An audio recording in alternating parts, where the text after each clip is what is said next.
Welcome back to another Bike Bros YouTube bike review video. My name is Graham. Today we're looking at the very new 2026 Marin DSX1. As you can see a price tag on there, that's $13.99 in Canada. So this is the midpoint of three different versions of the DSX that Marin is making this year.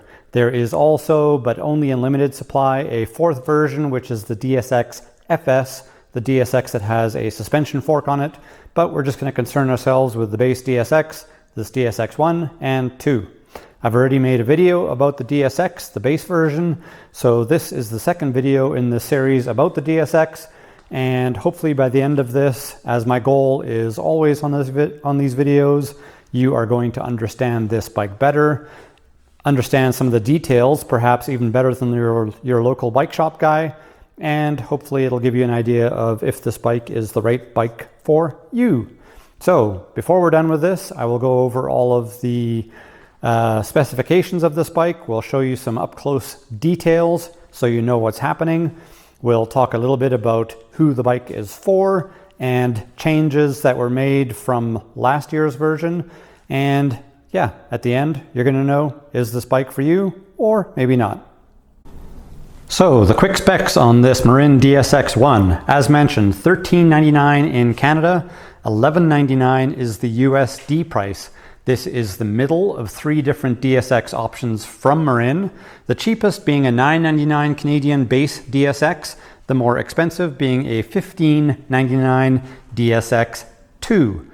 The frame shape on here is brand new. The concept of the DSX has carried on from the original bike, which was released about 5 years ago, just with a new frame shape and some new specifications on this particular one. This is basically a flat barred gravel bike. And as gets brought up many times, people always want to change this into a drop bar gravel bike. If that's of interest to you, have a look at Marin's Gestalt line, because that is basically going to take care of you in a drop bar gravel bike.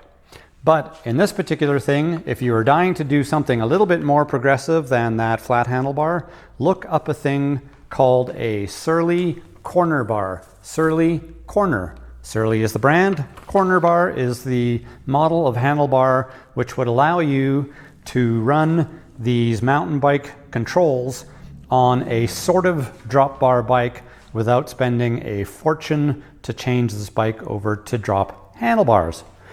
The weight on this bike, 26.1 pounds. That is a pound or two heavier than the old version.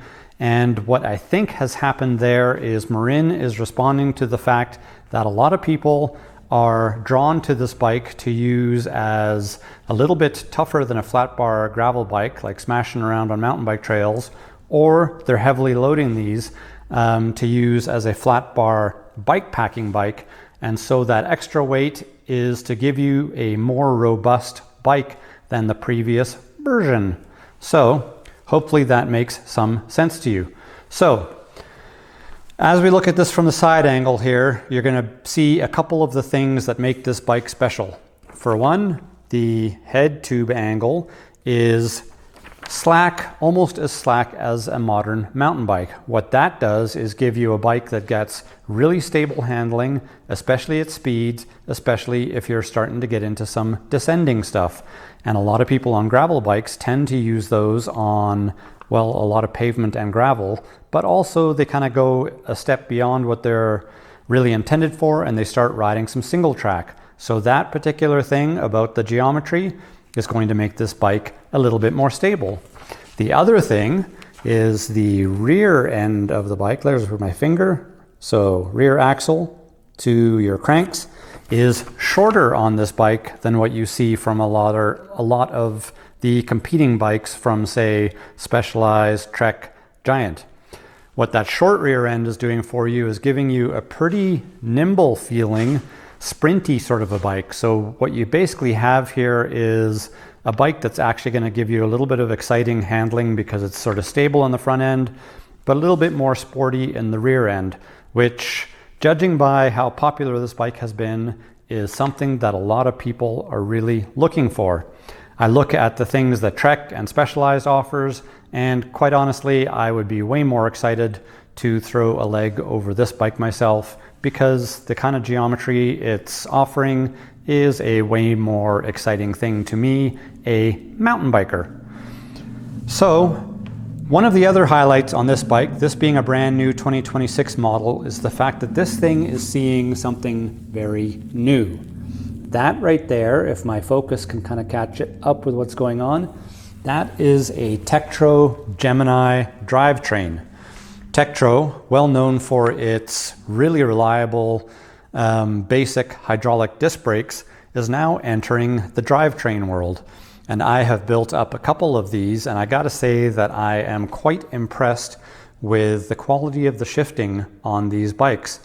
Now, the only thing I would say as a little bit of concern for me is, at least in Canada, is I worry a little bit about availability of replacement parts. Like if somebody wrecked this Tektro rear derailleur, where do I get them a new one? I used to have the same concerns when Marin was one of the first companies to offer microshift drivetrains, and that soon got taken care of by a distributor opening up in Canada.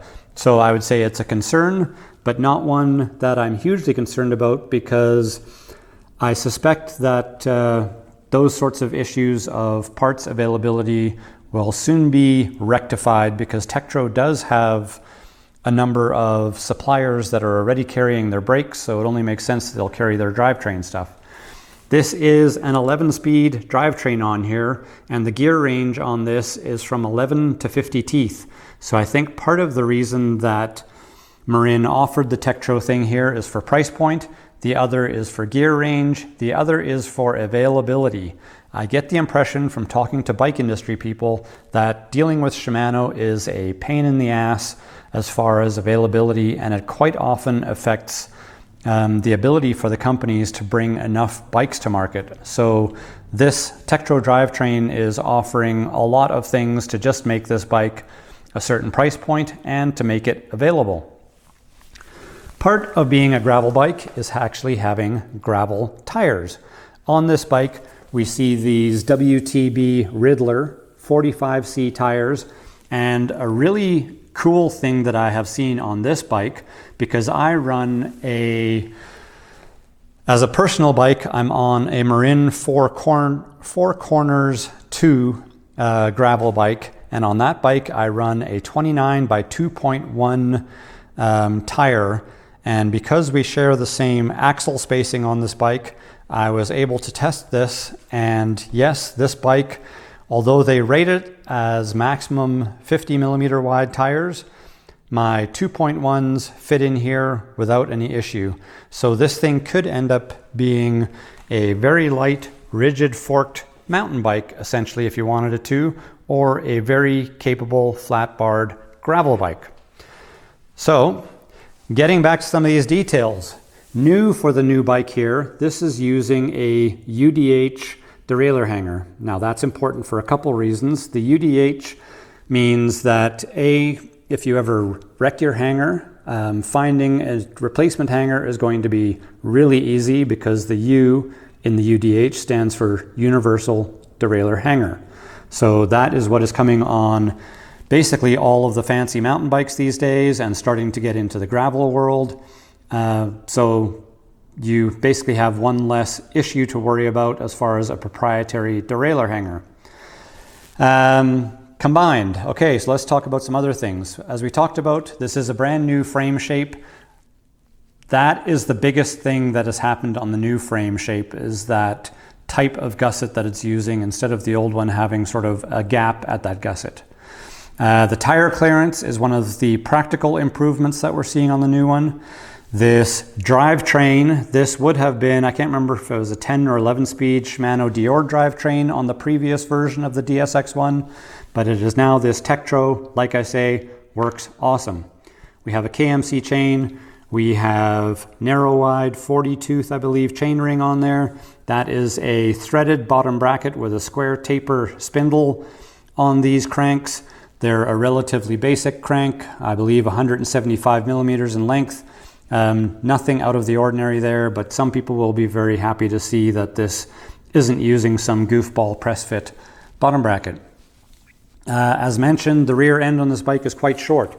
Part of that is achieved by this sort of sculpted shape that we have on the seat tube here to allow even a big tire to sort of fit into the space here quite nicely.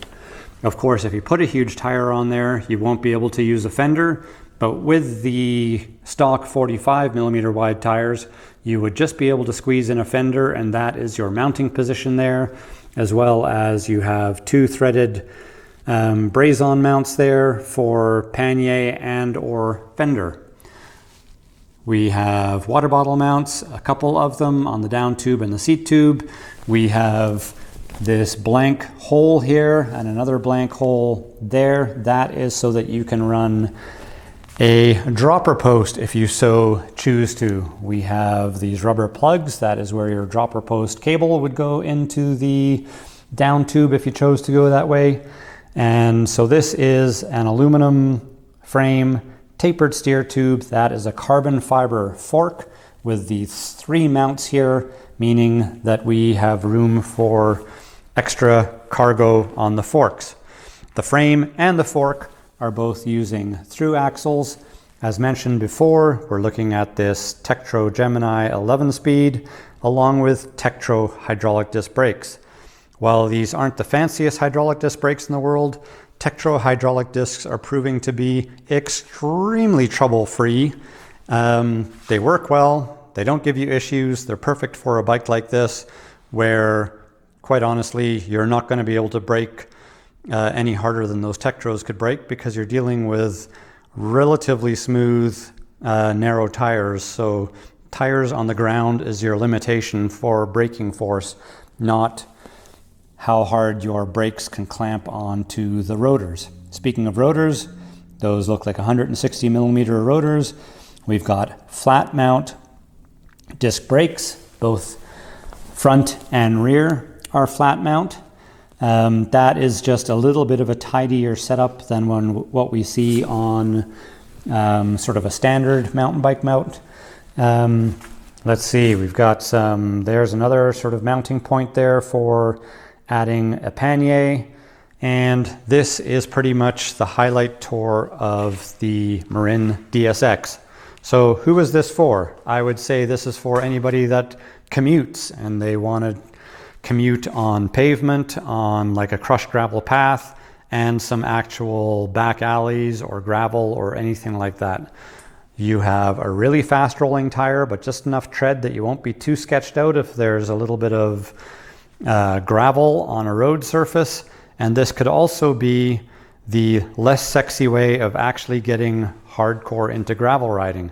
I call it less sexy because a lot of people are really attracted to the drop handlebars for gravel riding because it gives a certain aesthetic.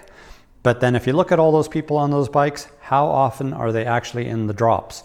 So these flat handlebars may be every bit as practical, and if you're going to be doing some serious miles, maybe add a bar end, like an old school mountain bike bar end, to give yourself a couple hand positions.